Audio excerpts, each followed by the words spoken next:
This is Rock Leach with Social Fire. I want to talk to you today about something that's quite personal to me, and that is why so many pastors fall.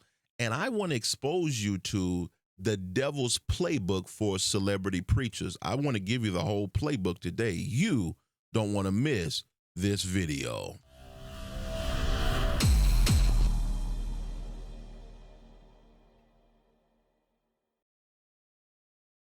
Now, let's go ahead and take a look at a few things here because we just going to have a conversation. But in this conversation, I'm going to expose you to something real because what we're seeing in the modern church, it's not revival.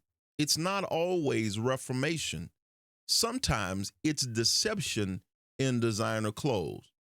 And so today we're exposing how the enemy turns pastors into celebrities and how you can recognize the signs before the crash comes. I want to share this with you because too many people are being led by a personality instead of pastors. And it's time to pull the curtain back and really show the strategy that the enemy uses.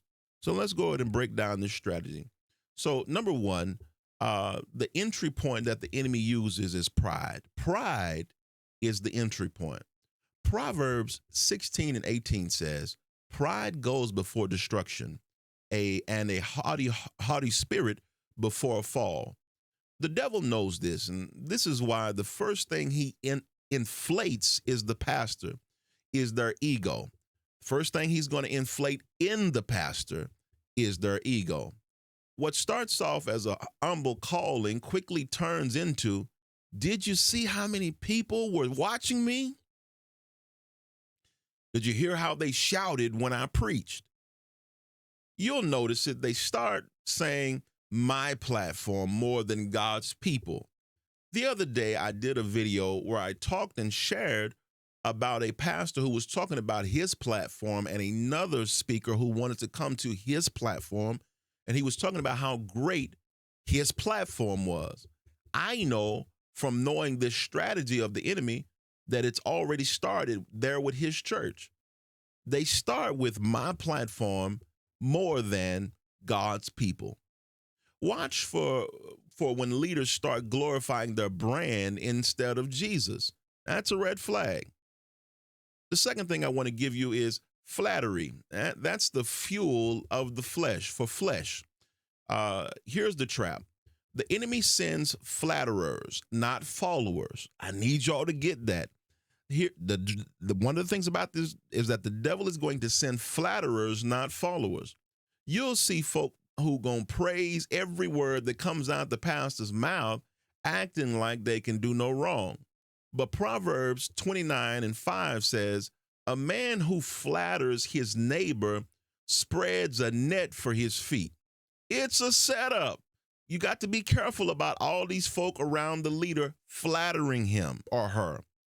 The leader starts to believe, after they hearing all this, they start to believe that they're special, that rules don't apply to them. And suddenly they stop seeking God for approval because the crowds already gave it to them. And so what happens after this is that we get into number 3, no accountability when nobody can check them. Nobody can say anything to them and they get into no accountability. And this one's big. It's big because when pastors stop being surrounded by wise counsel, godly people who can say, hey, that right there, that's not right, they become dangerous. The devil convinces them that accountability is control, that boards, elders, or spiritual friends are jealous or haters. I can't tell you how many times I've heard that, but I recognize it as a strategy the enemy uses.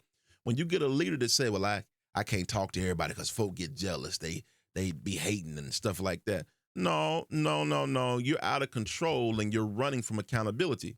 So what happens? They isolate, they build a bubble, and eventually they fall.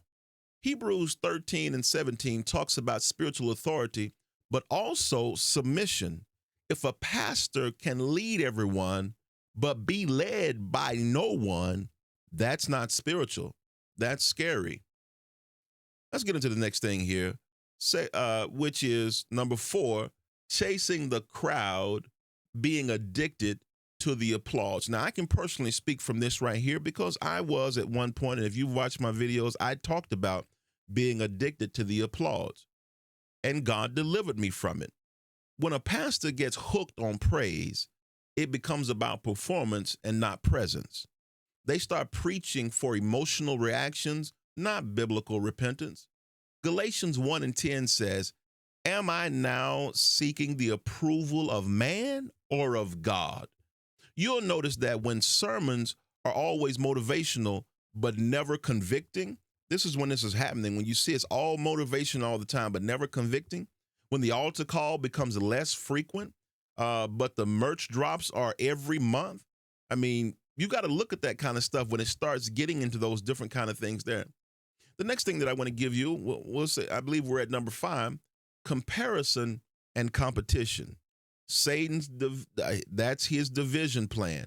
The enemy knows how to stir up envy between churches, and I've seen this in a lot of cities between leaders, watching each other. He'll say, look at how many followers they got. Look at their views. You need to catch up. That's what the enemy is going to whisper. Now, instead of focusing on what God called them to do, they start copying someone else's style. Their sermon starts sounding familiar. Their stage starts to look like a Christian concert. 2 Corinthians 10:12 warns us they, comparing themselves by themselves, are not wise. If your pastor is chasing influence more than intimacy with God, it's a warning sign. Now, the next thing we all know, which is number 6, is money. When ministry gets monetized, let's not lie. There's a lot of money in ministry these days, and the devil is slick. He'll take a pastor who started with pure intentions and tempt them with bigger checks, bigger stages, and bigger brand deals. 1 Timothy 6:10 says, the love of money is the root of all evil. Now, I want you to watch this. When pastors begin charging thousands for access, when every sermon leads into a sales pitch, when you can't reach them without partnering financially, that's mammon. That's not ministry. That's what it is. All right, number 7, gifted but not grounded. Now, I want to give you this. Here's where it gets real. Romans 11:29 says, the gifts and callings of God are without repentance. That means someone can be anointed on the mic, but messy behind the scenes. Just because someone can preach, prophesy, or sing doesn't mean they're healthy spiritually. The devil is fine with a gifted leader as long as their character is compromised, because eventually what's in the dark is going to come to the light. And we got to be understanding that that's going to happen. What's done in the dark we got to know that that's what's going to happen. All right, number 8, what you need to look for, because I know that's going to be a question. What do we need to look for? So how can you know if your pastor is falling into this trap? Watch for this. Do they talk more about Jesus than themselves? Are they still approachable, or have they become a brand? Do they welcome correction and counsel? Are they still focused on souls or success? And most importantly, are they bearing fruit or just gaining followers? And I know the next question would be, what should we do? Now, I'm not telling you to counsel every preacher, because all preachers are not bad. There are some good ones that are out there. I'm telling you to pray, to discern, to call out deception in love, because when pastors fall, they rarely fall by themselves. They rarely fall alone. Churches get hurt, people lose faith, and the wolves step in to fill the gaps. So here's your job. This is what I want you to do. Pray for your leaders. Don't idolize them. Don't excuse sin, and don't be blind to the enemy's strategies, because Satan isn't just after pastors. He's after the people they influence. And he knows if he can turn a pastor into a celebrity, he can turn a church into a circus. You heard me right there. And so this is what I want you to do. If this exposed something for you, I want you to drop in the comments, God opened my eyes to deception in leadership. That's what I want you to put in the comments. God opened my eyes to deception in leadership. Share this video with someone who's blindly following a personality when they should be following Jesus. And if you're new here, I want you to subscribe. We break the silence. We call it out. We stay on fire. This is Social Fire, truth unfiltered, faith unshaken. And let's go ahead and keep the fire burning for real, because I got to leave you with this right here. He must increase. I must decrease. John 3:30. Get in the comments. Let's go.